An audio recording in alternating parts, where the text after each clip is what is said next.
Good morning, students. In this video, I would like to teach lesson number 4, decision making and branching.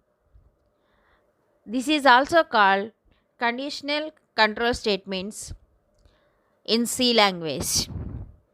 Students, put your mind, listen carefully because these are the basics of any programming language. If you understand clearly and learn perfectly, then you can write any programming language in computer. While I am teaching, note down the syntax and explanation also. Now, come to the introduction. C program is a set of statements which are normally executed sequentially in the order in which they appear. This happens when no options or no repetitions of certain calculations are necessary. However, in practice, we have a number of situations where we may have to change the order of execution of statements based on a certain conditions or repeat a group of statements until certain specified conditions are met. This involves a kind of decision making to see whether a particular condition has occurred or not, and then direct the computer to execute certain statements accordingly. C language possesses such decision making capabilities by supporting the following statements. They are if statement, switch statement, conditional operator statement, and the last one is go to statement. Now, come to the first one, if statement, that is decision making with if statement. Now, I would like to teach if statement and the types of if statement. Now, come to the introduction for if statement. The if statement is a powerful decision making statement and is used to control the flow of execution of statements. It is basically a two-way decision statement and is used in conjunction with an expression. It takes the following form: if, after, in the part brackets, you have to write the test expression, means condition.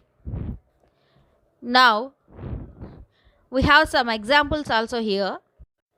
The working of if statement is it allows the computer to evaluate the expression first, and then depending on whether the value of the expression is true or false, it transfers the controller to particular statement. This point of program has two paths to follow, one for the true condition and the other for the false condition. Listen carefully.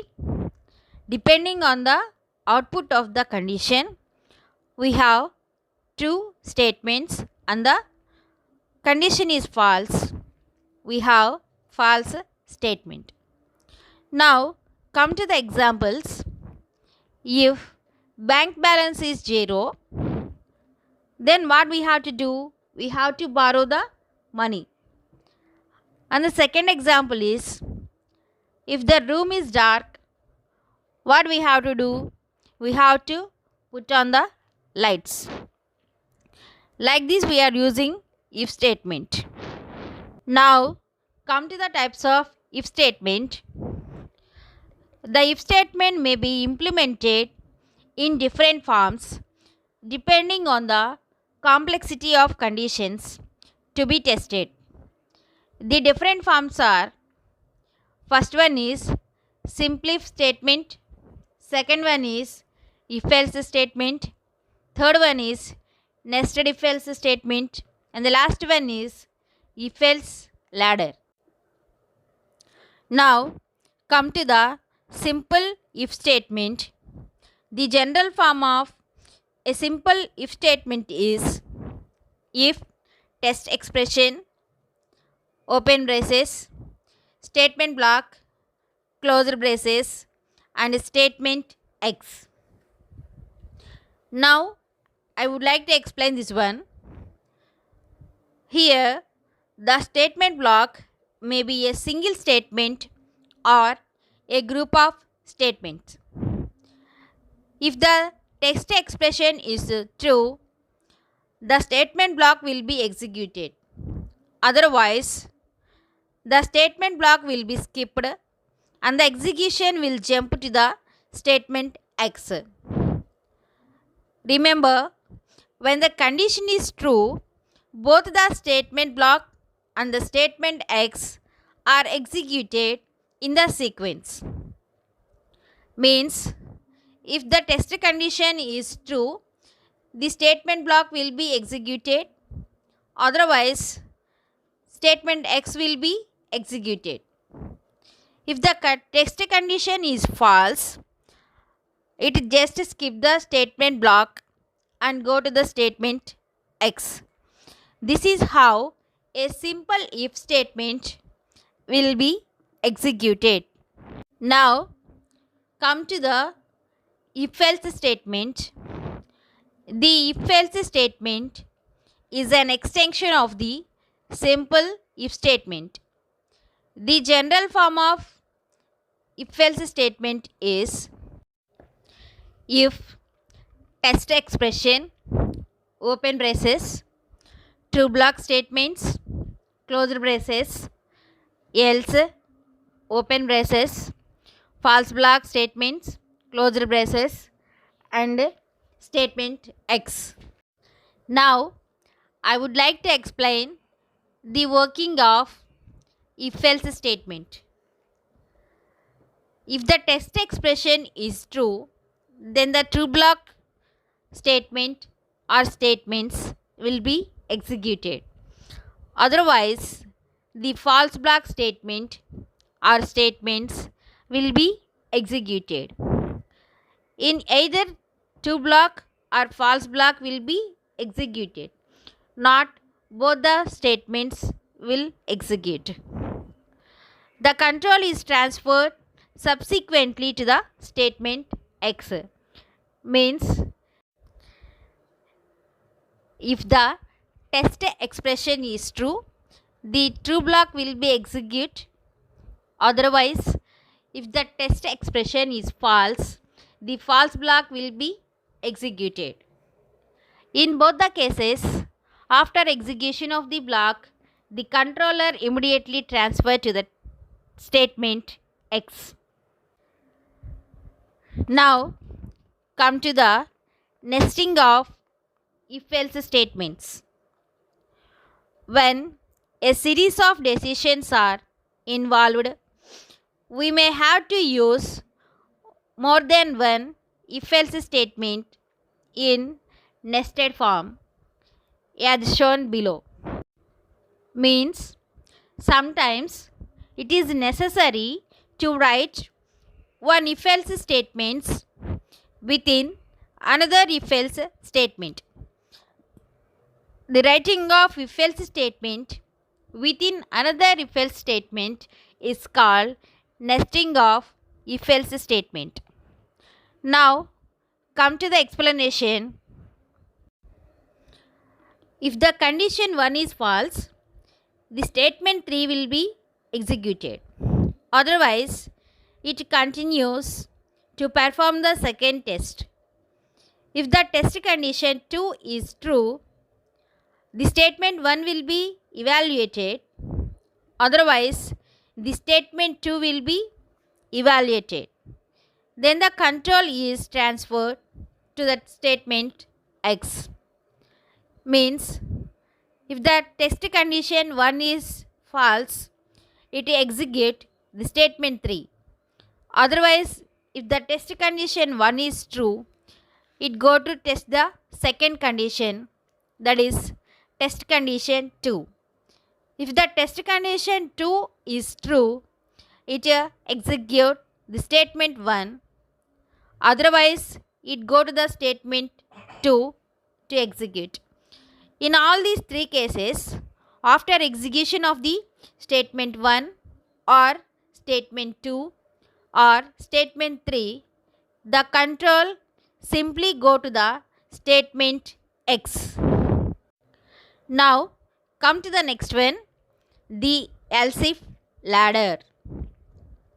This is a very important model in C language or in Java. Put your mind and listen carefully. There is another way of putting ifs together when multi-path decisions are involved. A multi-path decision is a chain of ifs in which the statement associated with each else is an if. It takes the following general form: if condition 1 statement 1, else if condition 2 statement 2, else if condition 3 statement 3, else if condition n statement n, else default statement, and the last one is statement X. Now I would like to teach how it will execute. This construct is known as the else if ladder. The conditions are evaluated from the top to downwards. As soon as a true condition is found, the statement associated with it is executed and the control is transferred to the statement X. Means, once go to the syntax, from the top to the downwards, the compiler checks all the condition, that is condition 1, condition 2 and condition 3. If any of these conditions are true, means the condition 1 is true, it simply execute statement 1.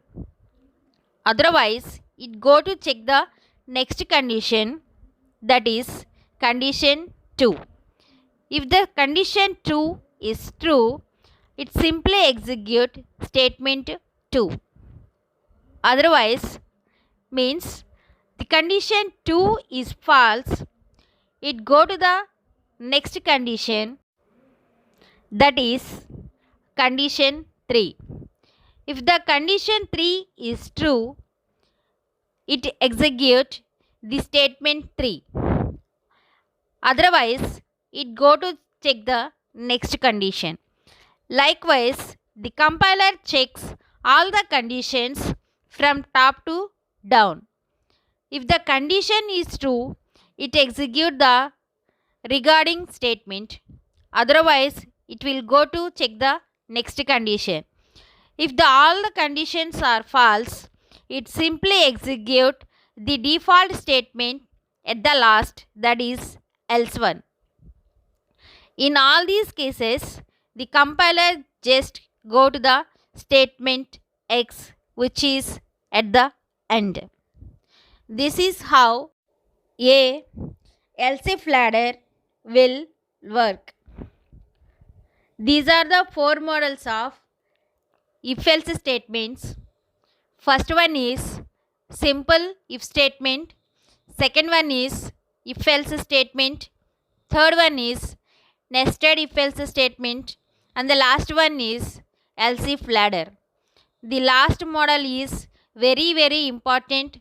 Put your mind, listen carefully, write down the syntax and the explanation also. Start over this video and listen carefully while I am teaching. look at the syntax only. Don't read what I have written at the bottom of the syntax. In the next video, I would like to teach switch statement. Subscribe this channel to get the notifications. Thank you.